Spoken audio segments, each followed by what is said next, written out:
Hello and welcome back to me playing Dark Souls 2. Last time we defeated the Smelter Demon as well as the old Iron King. This time around, we're gonna first and foremost repair our ring of life protection. It's a ring of life protection, Lauron, and you know it. And after doing that, we're gonna go back to the Lost Bastille. And I want to repeat this. I said it in the last episode. Just in case, if you didn't listen, I will repeat it now. This episode is completely recorded offline. We're gonna fight 3 bosses, and we're gonna do it offline mode. This doesn't mean that I cannot summon NPC summons.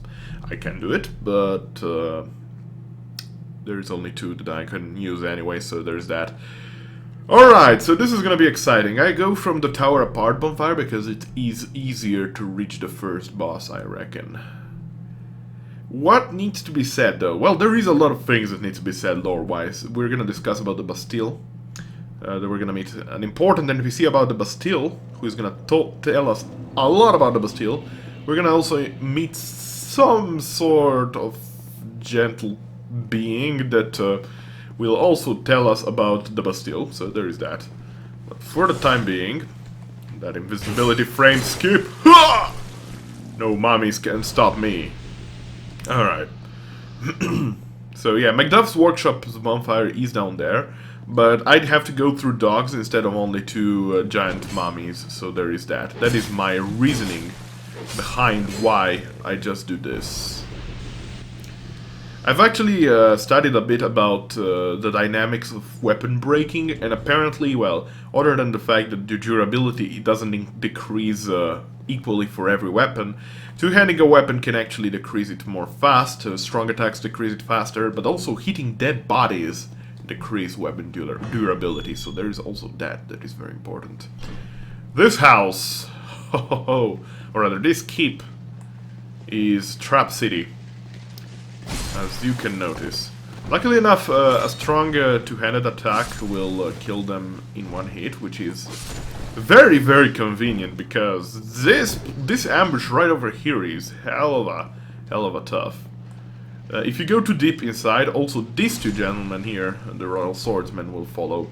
I would love to get their sword, though. I was thinking about which kind of great sword I could use this playthrough, and I would like to try the long sword, rather, the great sword that they use. Don't do it. This ladder actually takes you very close to the boss, but there is more to be done upstairs. Actually, the boss is through this door, through this very, very specific door. And like Smelter Demon, this boss is possibly one of those that I feel like I could easily die. All of the 3 next bosses are, actually, so there is that. I mentioned this because I believe that the bosses in Dark Souls 2 are easier than the ones in Dark Souls 1, simply because I can make an algorithm as a comparison, or an comparison equation that tells me where I risk the most, and I believe that through the bosses in this game I risk less than through the bosses of the first game. Powder kegs that can be triggered by the weaponry of the Royal Swordsmen. Roll into them, they will not blow up. Do not attack them, because sometimes if your hit is too strong, it will still blow them up, because you can do sparks. You can sparkle it up. These guys have some weird issues with their life. One of them will go down the ladder, which is the same ladder that we saw earlier. The other one can stand still or follow him soon afterwards. They might not even drop down the ladder, sometimes they'll just be standing still there. And this is our NPC summon, the Fresh Princess Belclaire. Hello! Dude, I was talking! This is the Fresh Princess Belclaire. It's a lady. First and foremost, I want to put this straight. It's a lady. Secondly, she wears a very, very, very rare helmet that you can find in the Shaded Woods. It is insanely rare. It could be easily the rarest head item in the game. It offers shit protections, it looks shit. Don't farm for it. And this is our boss. I'm probably gonna one-hand the weapon first. I have both long swords at the ready. We're gonna use one of these. Belclair is basically the Beatrice of this game. She casts spells like a champ, but she's squishy as fuck. Meet the Ruined Sentinels. Yahim, Risi, and Alessia. Bearing in mind, I should be fighting this boss after, or rather before Iron Keep. I am a bit over-leveled for this boss fight. But, despite that, they're free. You fight the first one alone, and the second one, the second two ones, actually, the Risi and Alessia, will follow soon afterwards. In fact, I believe that one of them is already down here, of course. They will jump up, by the way, and their jump does a bunch of damage. So this is Alessia. They look exactly the same, by the way, but they have a few nasty movements that you're gonna be able to see soon enough. This jump attack is deadly as fuck. Block it at all times if possible, and that is possibly one of the trickiest things to dodge. You really need those adaptability points to dodge that, so do be careful. If Belclair stays up there, that's best, because she can actually kill them rather easily, as she does a bunch of damage. But do make sure that they're not exactly below the balcony. Oh, make sure... Okay, Belclair now descended, meaning that she might draw aggro of one of the two Ruined Sentinels. There are some more nasty movements. I'm trying to trigger one right now. Well, this one is very deadly. In fact, I don't see the other area. I would like to see them at all times, because I want them to use that one particular move. But they're not doing it. The red eye ring works perfectly well in this fight. If you just want to tank them, Belclair can easily kill them. The red eye ring will cause them to just draw aggro on you, by the way. You can do the same in PV, or rather co-op. I see only one, and that scares me. Those are soul spears, by the way. Belclair does soul spears like a champ. Like, if you do sorceries, you will be able to cast at most two. Can you please throw your shield? Goddamn Captain Americas. Swear to God, there is gonna be a reskin mod for the Ruined Sentinels to make them look like Captain America. Because they essentially are Captain America, let's be honest. Let's be completely honest. I see only one. It scares me. Just toss your freaking shield! Do it! Belclair will kill you! I just want to show that one attack. Why are you so bad and evil on me? Guys, they're not gonna toss their shield. I'm trying. I'm really trying, but... Oh, you have to toss your shield! Belclair, stop with the soul spear! Motherfucking Belclair swallowed them. Fresh Princess Belclair, too good. No, they're dead. You don't have to soul spear anymore, Belclair. She has like billions of those soul spears. By the way, this is Secret Door City. This room alone, as well as the adjacent staircase, has 5 secret rooms. Yeah, no kidding. There is 5 of them. We get some rusted coins, which increases item drop rate, which is always nice. Although I'm not very convinced upon its effectiveness. I've never seen actually a status effect. I'm never sure when it ends and stuff like that. Target shield, which is good for riposting, or rather parrying and then riposting if you want to be fancy.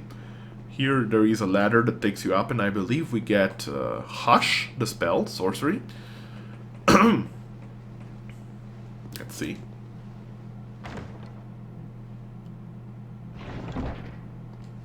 Yes, this makes you silent, essentially. Your walking is silent. And here we get some homeward bones, and that is it. Oh! I tried to jump there, but doesn't really matter. You can always take the ladder here, or rather, the stairs here. Takes you all the same there. And here is the final one. You can hear actually the chains of an undead citizen exploding butthole. So make sure before you open the friggin' chest to kill this asshole. As assholes kill you. Rouge water. And that's it. That's all they did here. There's some treasure, but you can hear the chains of another exploding battle. This one specifically explodes in fire.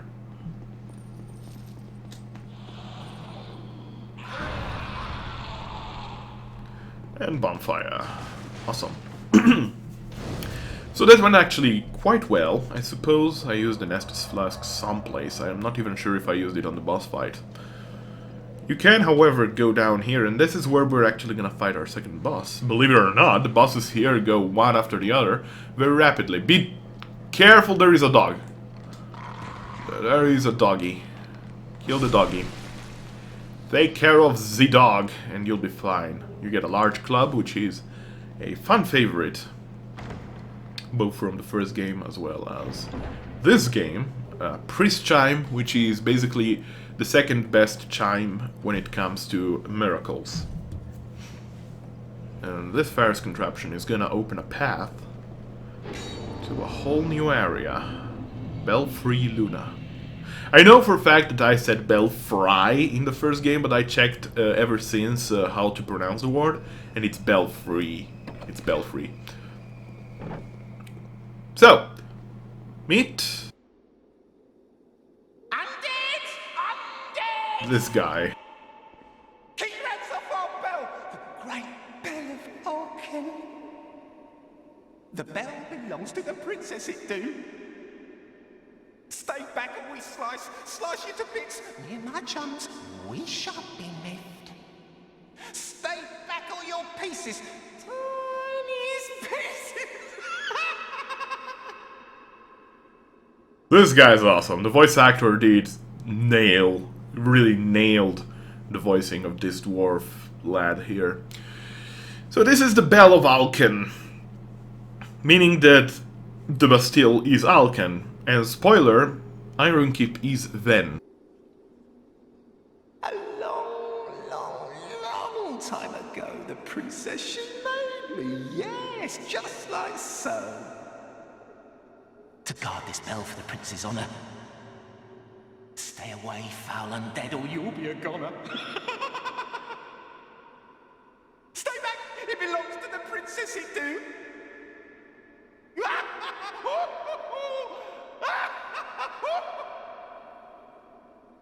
Quite a crazy guy.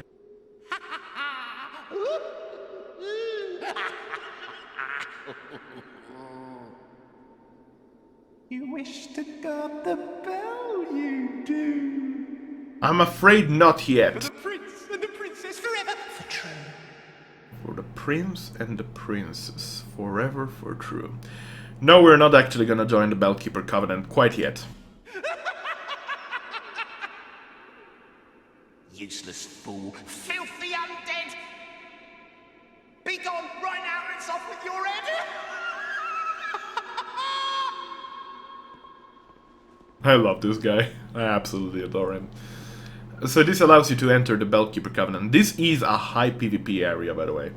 You will get invaded like nothing here. That's why I went offline mode, simply because I want to show the lore of this place, as well as the boss of this place, which is actually hard to... Ow. These black phantoms are actually enemies. That is an NPC phantom that invades only and specifically if you're offline, by the way. You will not see him online mode. There is gonna be two more dwarves here. I don't know what to call those guys, actually. I think they're puppets. They were created by the prince and the princess. And interestingly enough, the mannequins in Irvine Peak were made by the queen. So, if this follows right, prince and princess, Velka and Gwyn. Keep in mind, there is another belfry, the Belfry Sol in Ironkeep. Belfry Sol meaning the belfry of the sun. This one is the belfry of the moon. The sun is associated with Gwyn, whereas the moon is associated with Velka. Also, Ven and Alken. Gwen and Valken? Gwyn and Velka? I don't know. Maybe that is a bit of a stretch, but, you know. I do like to repeat that very often. Okay, up here. This is basically Bitch City. Make sure to run around the corner and try to kill them separately, because these little chumps do a bunch of damage, especially when they go with their bow out. Even without their bow, they're still motherfucking truck hitters, so make sure to just run in circles around these columns and try to keep them separated as best as possible. I do realize it's hard to keep them separated most of the times, but I suppose the strong attack of my longsword here is a decent way to murder them one at a time. The Bellkeeper is a bit tougher, but it has the same moveset as well as same abilities as any other. So that is that. I believe I killed all of them, if not most. Most, if not all of them, rather. And this one...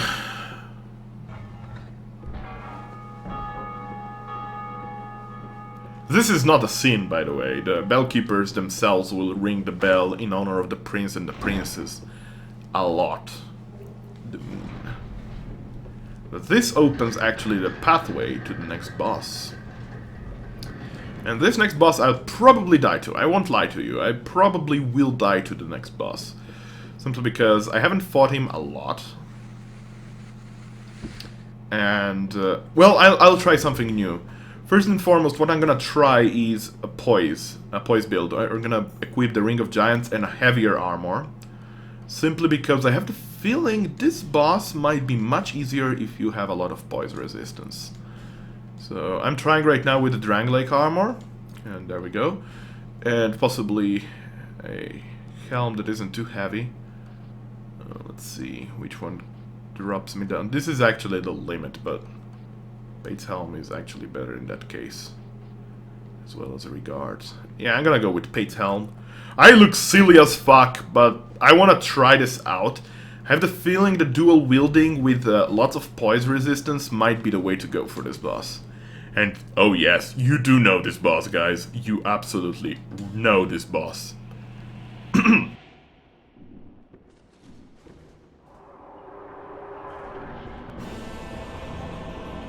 The gargoyles are back.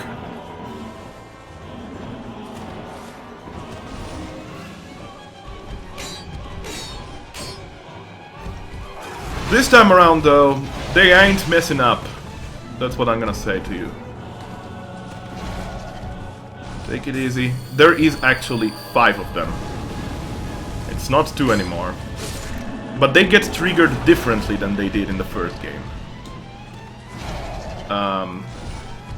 They actually get triggered depending on the boss health's status. If it reaches a certain point, another one awakes. So you can have 3 at least, or 2 at least 2 gargoyles at all times. But you can have up to 5 if you're not careful. Right now there's only 4 left because I killed 1 already. Oh, there's a lag. Ow. So the poise actually helps me a bunch in resisting their attacks, but also I need to be very careful because they're still dropping my health low. I'm trying to... Yeah, you can see I can resist one of their attacks with so much poise. Ow. Okay, I'm gonna drink and Estus right now because I need to. The third one should be... There it is. Ow. Apparently the flyby thrust attack hurts a lot. Okay. Shield up. Cue them for their attacks and Estus up as soon as you can. There we go. That was close. That was too close for comfort. The first time fighting them, I was like, holy shit, they're using this track again. I was so happy, but at the same time, the boss fight aggravated me so hard. Come at me, bros! One at a time, perhaps. Ah! No, don't do that. Ow, ow, ow! I kept my shield up, dicks! Okay, time to Estus up again. I need to wait for them to both attack me, because right now I'm too low to try anything funny.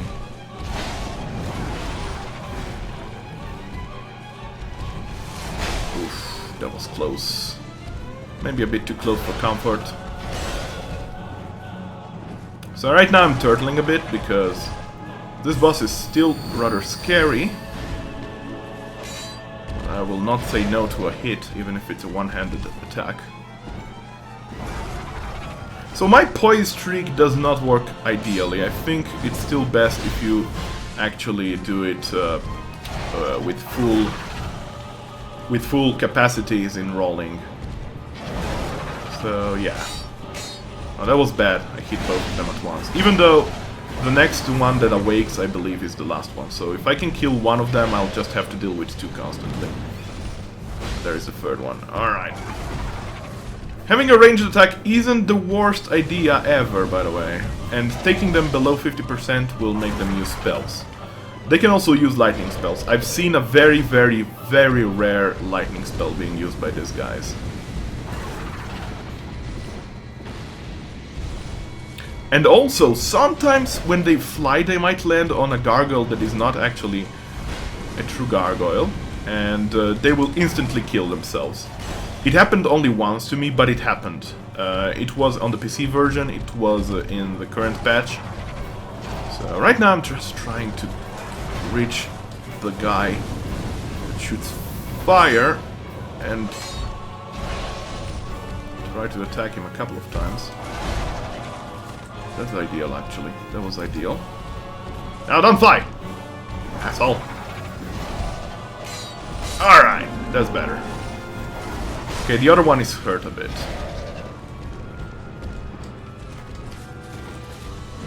Ow. Fly, but where is the other one? Oh, it's there. Okay.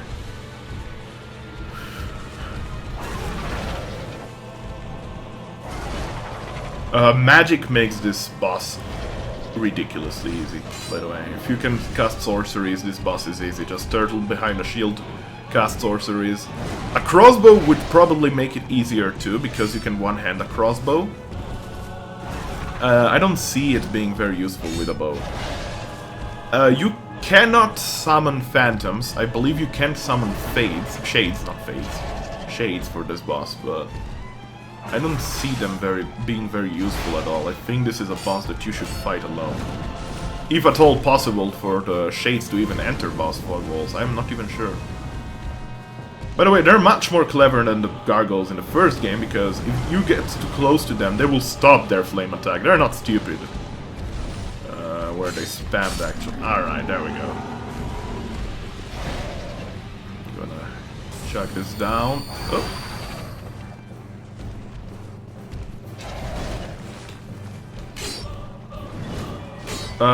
If you go dual wielding maces, you can actually stagger them. So there is that.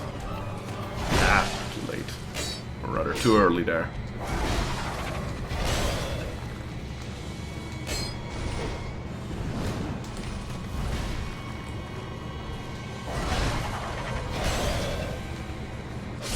Alright, there we go. That went better than I thought. But yeah, I think poise was definitely not the way to go in this boss fight. I think that I did a huge mistake there with poise. Let's go with this ring, I suppose. So we had the Wanderer boots, I think. Had the Jester gloves, and I had the armor I don't see. There we go, the Wanderer coat. Alright. Could have gone better. Could have gone much worse, of course, by dying a lot. But I certainly say that it went decent, so there is that.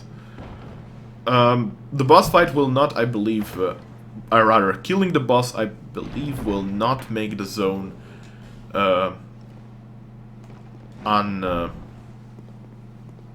it will not make it a flying mode, so basically you will still be able to be invaded. I think it's all areas that you're still will be able to be invaded. Even after killing the boss, it's not like the first game. I believe all areas are invadable zones in this one. Alright, so that is where we fought actually the Ruined Sentinels. This keep right here. That one is the tower where we just descended. I believe that is the... No, wait, let me figure this out. Down there, that is the bridge to Sinner's Rise. So there is where we entered, through the keep is where we entered from the wharf. So I believe the tower apart is close to that tall tower there. I believe. I'm not sure. Bonfire, well placed here, because actually for this one specific bonfire, I think the Ring of Life Protection might be best. Stairs, dogs, small area. Oh, this is totally Copper Demon, isn't it? Now this is actually Dogtown, and these dogs are dicks about their life. There is a total of 6 of them. There is another one up there. 4, actually 7 of them. Shit, son.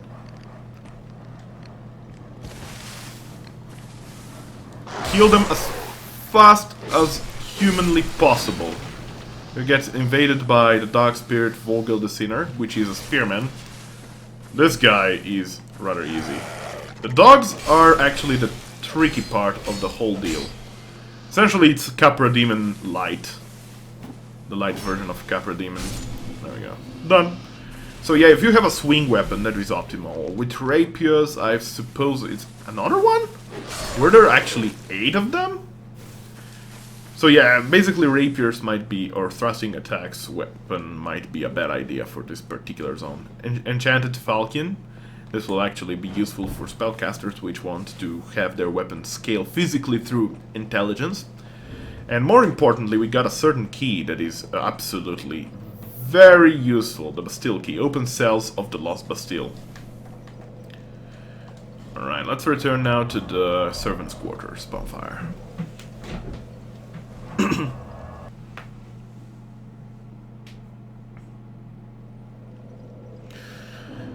And now we're gonna proceed through the Bastille. We're still not done with this place. Oh no, no. Actually, it's very interesting because the next place, we will know it. Very, very closely looking at it, we will know it. You ain't doing shit to my iframe, son. The lag might do it, but you not.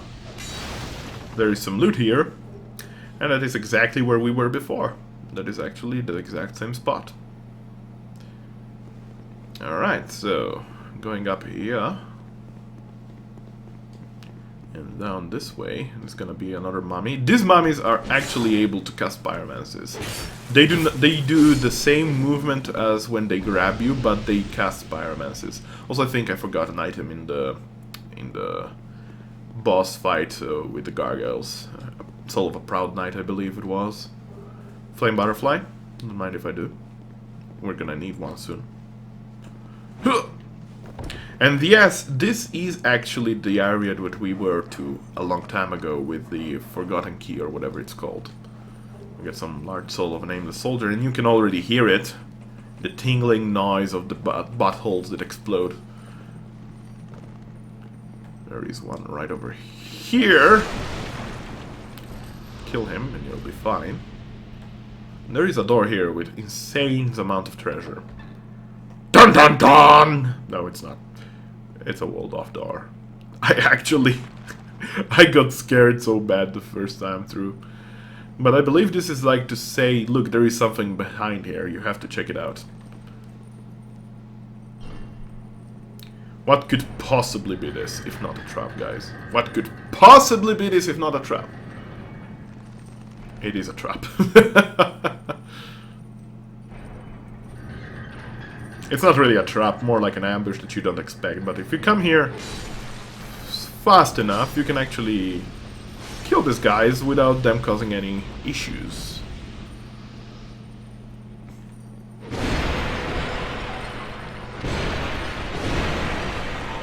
Alright, there's a third one up there. I'm wondering right now, did I actually use the Pharaoh's contraption downstairs? Let me check my weaponry. I did, because I have the twin blade. Because here... Well, other than that, there is actually secret doors here. Be very careful. This is exactly where we would go to. Down there is where we got the treasure from the Pharaoh's contraption earlier. We're gonna explore that secret door right away. But first, I'd like to clear out this room. Open this door, and this will be known to you. If we were actually down there, if I actually used the Ferris contraption, which I have a doubt I did actually, now that I think of it, that Twin Blade is not gotten by using the Ferris contraption. But this, yeah, I did not use the Ferris contraption. Through this chamber, actually, you can enter this same room from here. There is actually a Ferris wall here. This is actually the door, the Ferris contraption that we haven't used in the Bastille yet. If you can check a couple of episodes ago, I've shown it. And you can, if you go both kill the Pursuer and enter through the entrance of the wharf entrance, you can actually skip the entirety of what we just did here. So Sentinels are absolutely optional. We got some wilted dusk herbs, I believe is what we got. Yeah. Dusk herb in bloom works wonders, but will wilt in the blink of an eye. Needless to say, finding such an herb is of utmost difficulty. And it restores a lot of spell uses. That down there is indeed Sinner's Rise, and it's Salt Fort. Before we go there, I'm gonna use my bow. Hopefully it's strong enough. Because this is... yeah, it is. Alright, that actually comes much in handy. This is an area filled up with assholes that want to explode real bad. Once taken care of, everything is easy. Hello. Use Fragrant Branch of Yore? Of course. And this is where the Fragrant Branch of Yours get to be useful. I'm actually having my doubts. Am I smart? I think I'm not smart enough for this guy. I think I'll have to level up my intelligence first. Still a bit stiff, I'm afraid. I must thank you, young traveler. I am Strayed, a wandering sorcerer of sorts. I've been a guest for a very long time, but I don't think that anybody will miss me.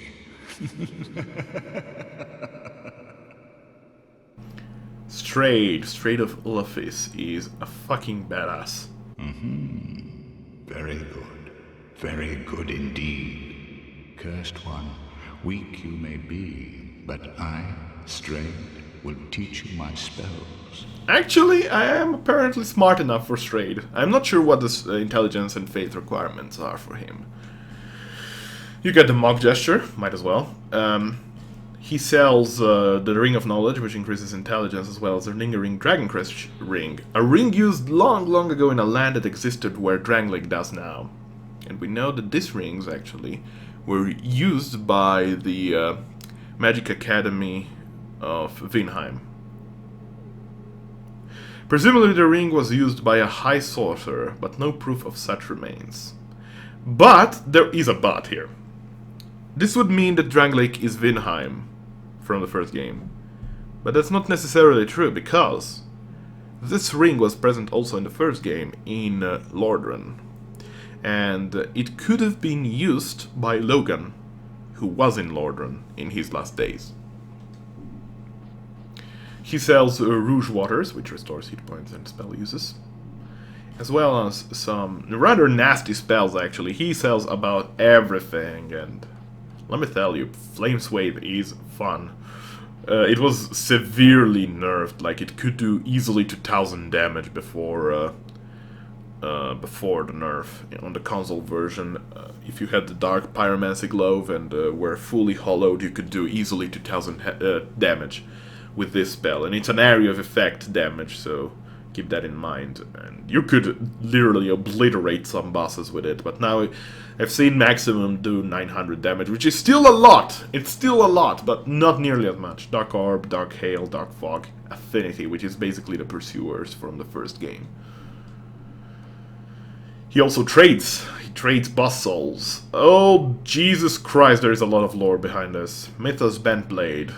Mytha was the fairest queen in the land until something unhinged her.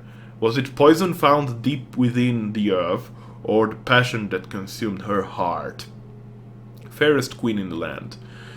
This could mean both that she was indeed Fina, but it could also mean that Mytha was Guinevere. It's possible.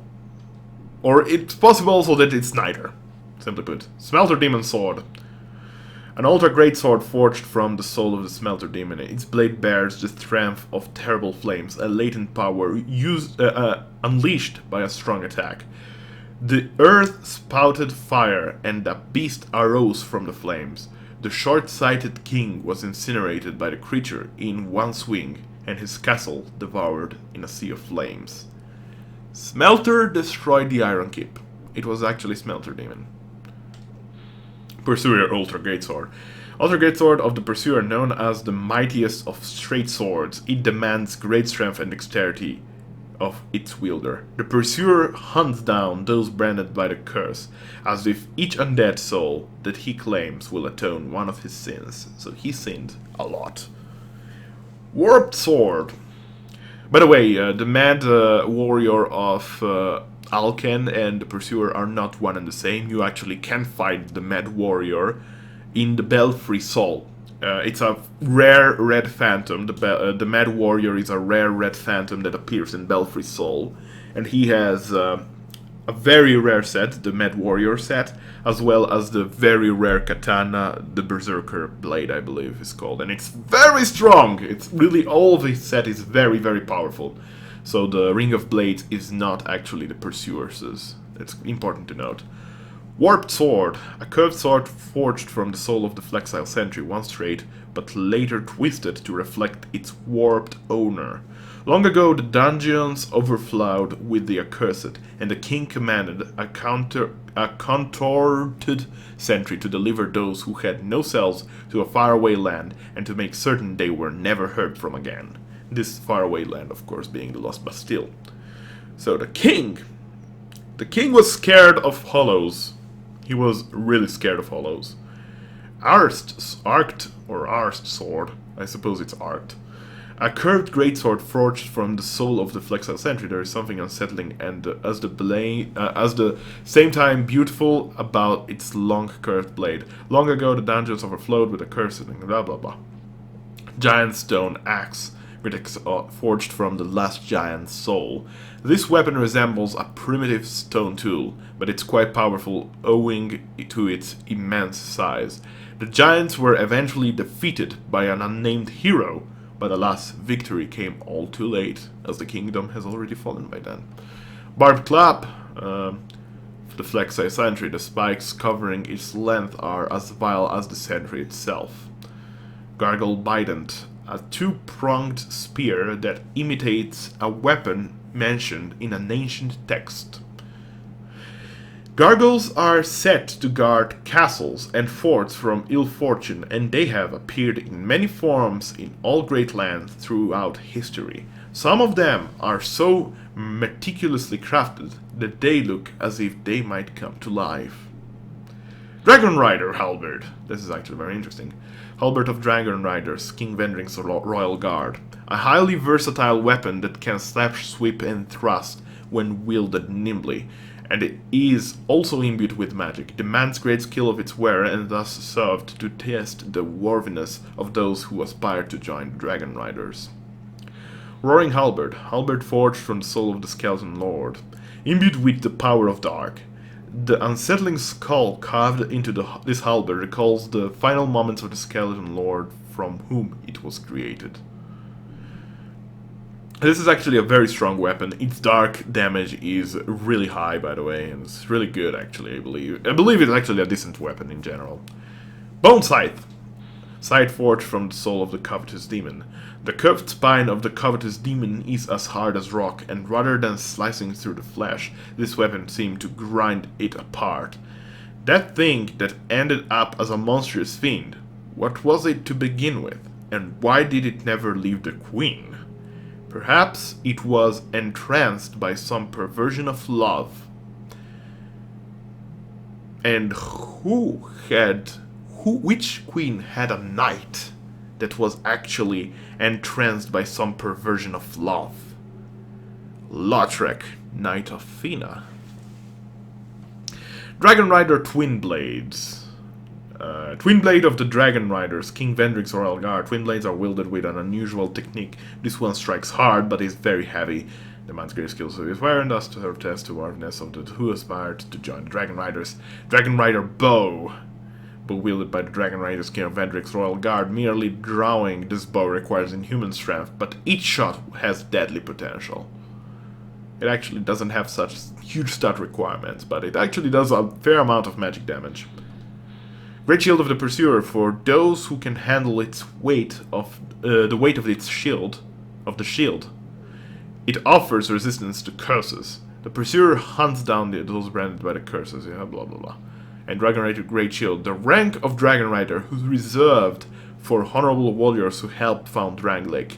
Together with the king, they crushed its former inhabitants and erected a magnificent kingdom upon their graves. So it is quite dark. It was all hollowed before, probably. Finally, from the Ruined Sentinels, Soul, one of the sorcerers devised by Straight, the great mage of ancient Ulafis. Ulasil.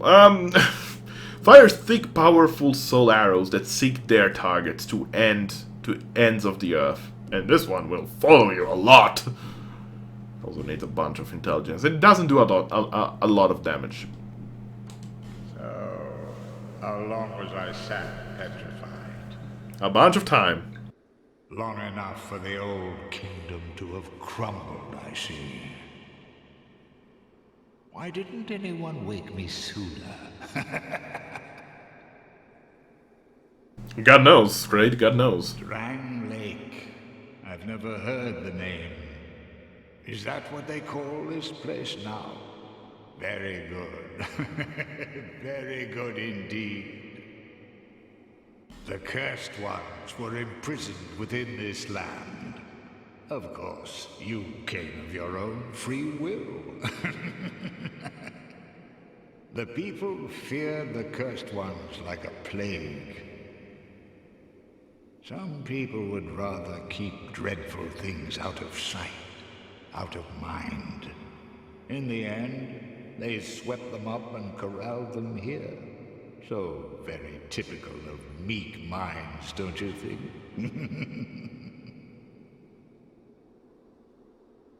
Once people became aware of their own frailty, they seized anybody they found undesirable, cursed or no, and impounded them here. Whoever posed even the slightest threat was removed, all so that they could sleep better at night. They even turned the great Strayed into a stone. Many kingdoms rose and fell on this tract of earth. Mine was by no means the first. Anything that has a beginning also has an end. No flame, however brilliant, does not one day splutter and fade. But then, from the ashes, the flame reignites, and a new kingdom is born, sporting a new face. It is all a curse. And it is your cursed flesh that will inherit the flame. Pyromancy was created by the ancient witch of fire. She harnessed the power of flame and melded it into pyromancy. The witch led her daughters into war against the old ones. But legends are legends. What are you prepared to believe? So, how long was I sat? Long enough for the... Why did... Feeble cursed one. Let's hope the magnificence of my spells does not deter you. Straight is a freaking badass. He knows his shit, guys. He absolutely knows his shit. By the way, with the Bastille key, you can open this chest, door. It's not a chest, Lauron, get your shit straight. And then with this door, you can actually find a shortcut that takes you straight down here. And if you didn't open the gates down there, you're trapped. But also, you get a Petrified Dragon Bone as well as Fire Bombs, which is always nice. Petrified Dragon Bone used to upgrade boss weapons. If I can find it, actually. be best. Commonly called dragon bone, but the veracity of the name is questionable. In any case, this petrified bone houses great power. It's used for upgrading boss weapons, simply put. Now down here, I believe this is the only secret door. I do know there is some treasure down here, but I think the only way to get it is by dropping from up above with a cat ring. I'm not sure though. Out here we're gonna find some treasures, of which we're actually gonna discuss the lore. There is the knight that we saw at first when we entered this place. Bracing knuckle ring, which actually increases the durability of equipment when equipped. Equipment when equipped? I don't even know. Now prepare to die. More like prepare to dive. Flame butterfly and torch, but this is not it actually. Oh no. I was like at first, no way in hell they did something like this. I think this is only a bug. Didn't even notice that they put it such way that you can actually walk on the sidewalk, right? Hell no. No, it's absolutely wrong. You get the golden wing shield, and I believe you can actually fall down here and survive easily. Golden wing shield is the shield that is used, I believe, by Targray in the Cathedral of Blue. A blue shield with a golden relief of wings, likely a symbol of guardianship used by the Knights of Blue. Contains materials enchanted by magic, allowing spells to be deflected by parrying. So yeah, it's a spell deflect shield. It doesn't offer good physical defense, but you can parry spells with it, so it's quite cool. We're gonna use a homeward bone, and we're gonna return to Strait's bonfire. Let me think now. Yeah.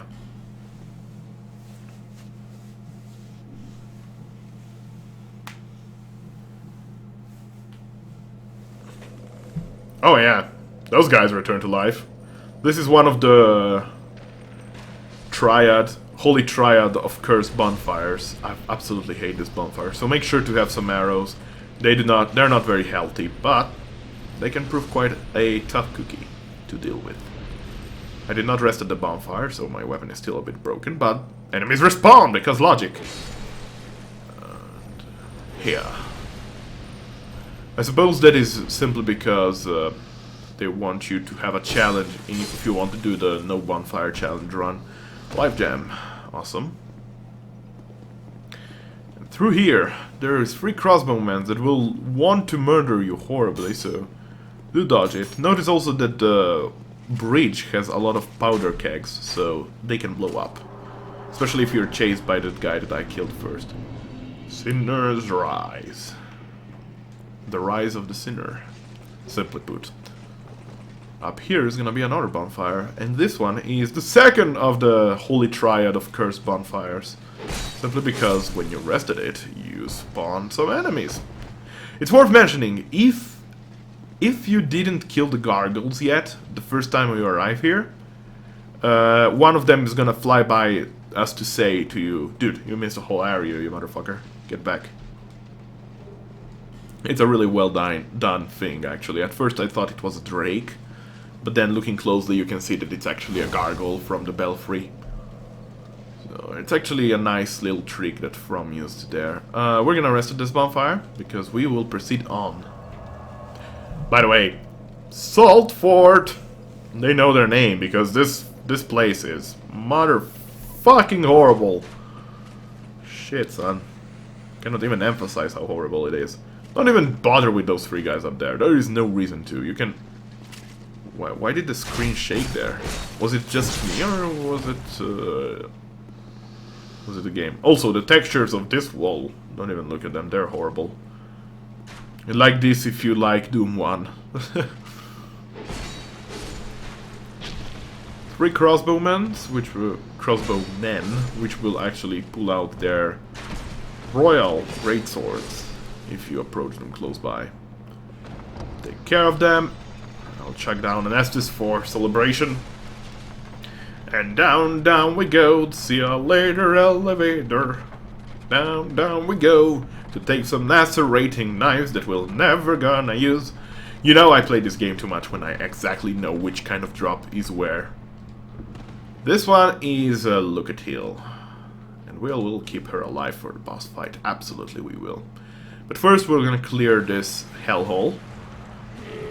These guys are pesky, lore-wise. Don't do that attack, motherfucker. You know what you wanna do. As long as they do that side punch, it's actually rather easy to kill them. Even if, of course, I am over-leveled at this point of the game. Sublime Bone does to upgrade my Estus Flasks further. These guys, oh, these guys are a whole mashup that makes the lore a whole bastard. These guys apparently are half undead, half dragons. So essentially undead trying to be turned into a dragon. By whom? Well, we can find maybe an answer through this secret door here. That many will probably not know of. Northern Ritual Band. This one is interesting. It's a ring that increases spell uses at the cost of hit points. One of the secret treasures restored in Aldia increases spell uses but at the cost of hit points. This modest looking ring contains very powerful magic. To imagine what unspeakable deeds were performed to create such a ring, one needs only recall the cruel fate of the residents of Aldia. And finally, we also got a Bleedstone, I believe, or something like that. Was it? Yeah, it's a Bleedstone. Sorcerers of Melfian Magic Academy once attempted to imbue Titanite with various elements, but are said to have failed. Some must have succeeded, though.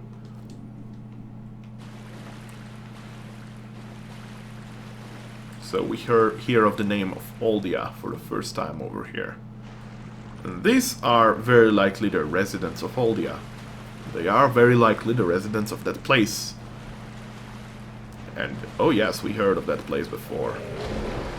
Or we shall hear more of it anyway. When he does that kind of punch, you're safe. Be very careful when he does his wing swipe, because that can hurt a lot. I get some large soul of a nameless soldier. That's all three of them, I believe. There is an exploding butthole right over around the corner. So make sure to kill him. There is several exploding buttholes around here, actually. There is a lot of them. So make sure to clear them out if at all possible, because they're actually down there. Because they can be quite pesky inside waters. Also, I apologize for the darkness of this area. We'll make it light, don't worry. We shall light it up. Alright. No one is in here, they're all below. Opening this door. Fire seed. You can skip the hassle of killing those guys down there by using the Bastille key, so it is highly advisable to kill the gargoyles first. And that's what we're actually gonna do, because I don't wanna deal with them right now. Maybe on the way out. Maybe, but I don't think the treasures found inside those cells are noteworthy by any stretch. So we're gonna summon Lucatiel now, and we're gonna use one of those doors. Yes, we shall. The vibration of the controller scares the bejesus out of me every single time, guys. But it's actually an interesting warning, because if you like are AFK and are alt-tabbed outside a game, if you get invaded, the controller will shake. It will shake and warn you, dude, you're getting invaded. So there is that. With me and Lucatiel, we're gonna do great things today. Third boss of this episode. It's quite crazy because I believe the episode is like 1 hour long right now. Don't fall in the water! Fucking idiot. She is used to falling inside water here. She just does love her swims, guys. And there is some loot down here. First, let's take that. Let's take care of that. Radiant Life Gem. The boss that we're about to fight actually is an end area boss, and these doors are openable with a Bastille key. There is this thing here, which is oil, so logic dictates that if you light a torch, you're likely going to set light to this. This will actually help a bunch against the boss, because the boss is in a completely darkened out area.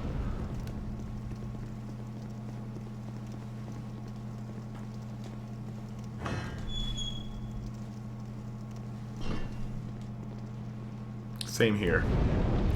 Apparently the boss gets much slower when there is fire in the zone, so I suppose cast light might also help a lot in this boss fight. Also having a phantom player holding a torch while doing some ranged attacks might be also an idea to make the boss easier for you. I'm not sure. I haven't tried it out, but it's just theories that I'm supposing right now. We will, however, use one of these as well. We don't really need any of these buffs. Let's enter the mist fight. Let's enter the mist fog thingy.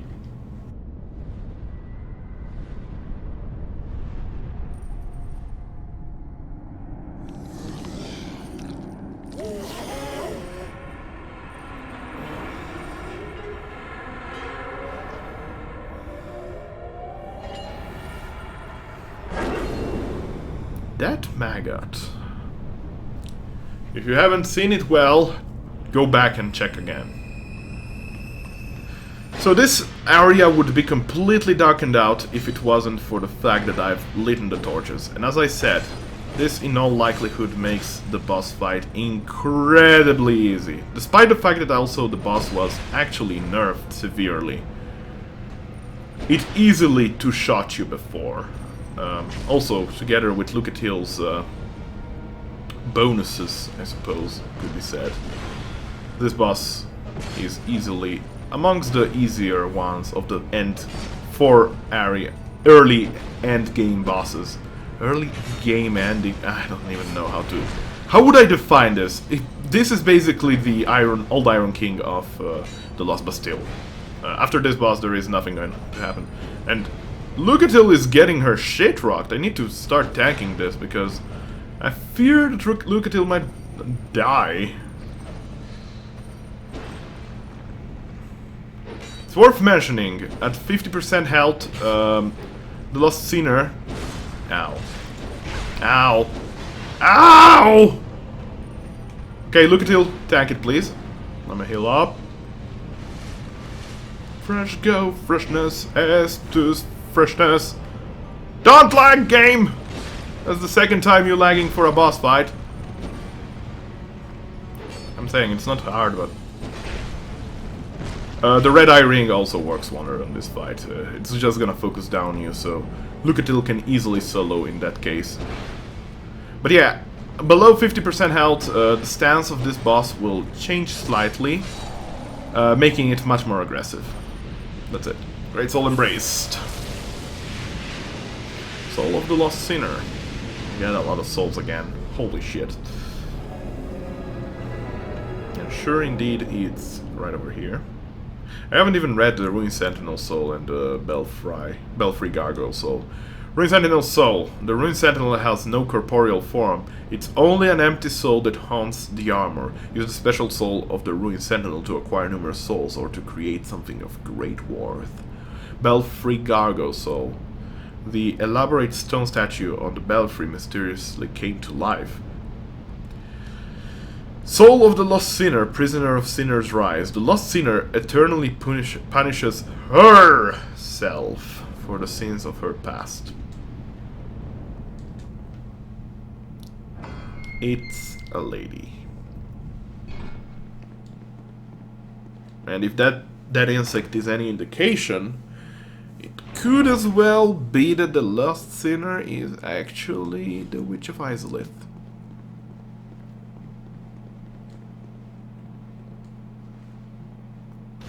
Primal Bonfire lit! Also, we got an Elizabeth Mushroom, which we need to check that out.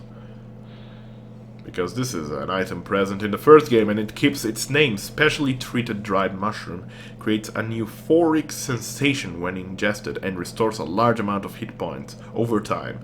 Saint Elizabeth devoted her life to helping the needy by concocting the medicine and potions. It's taught her great virtue was matched only by her sublime beauty, but who can say now? She was a mushroom! How can she be beautiful if it's a fucking mushroom? I don't know. It is possible that actually Dave wanted to make a mashup between Elizabeth and Dusk, because Dusk was the beautiful one, let's be honest, and Elizabeth was the godmother to Princess Dusk. What you got to The sell? soul and the curse are one and the same. Your soul has grown stronger still. Yeah. I only hope it brings you what you wish. I don't know. So wishful, lady. So wishful.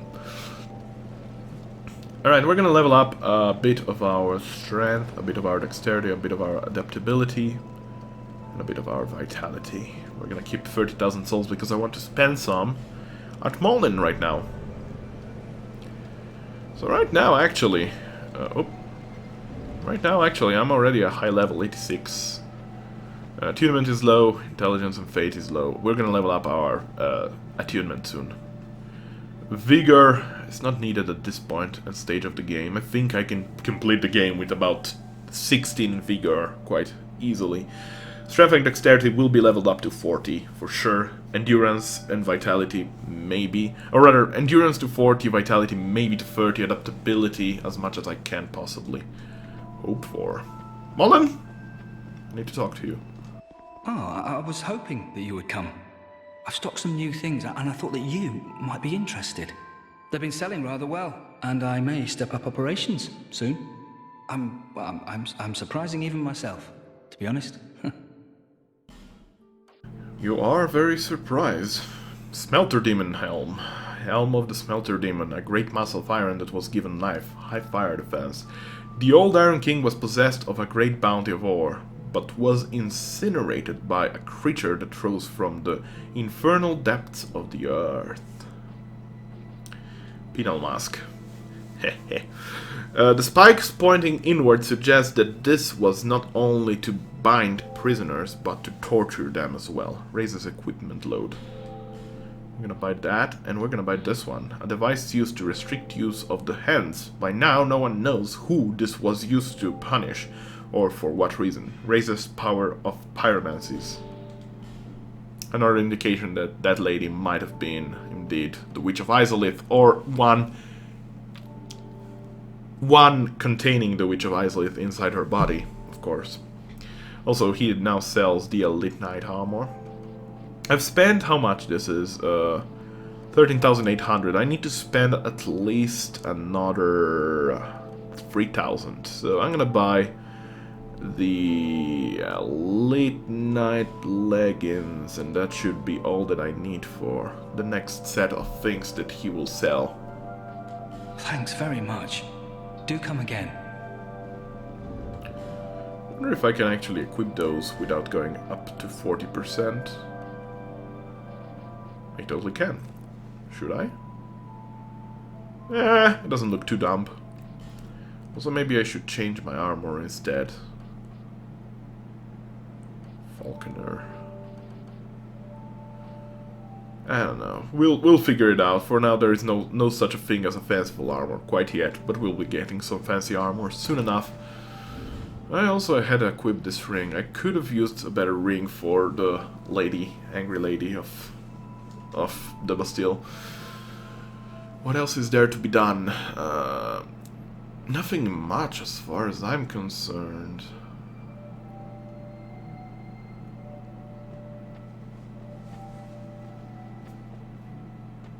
I could spend some souls at Melancha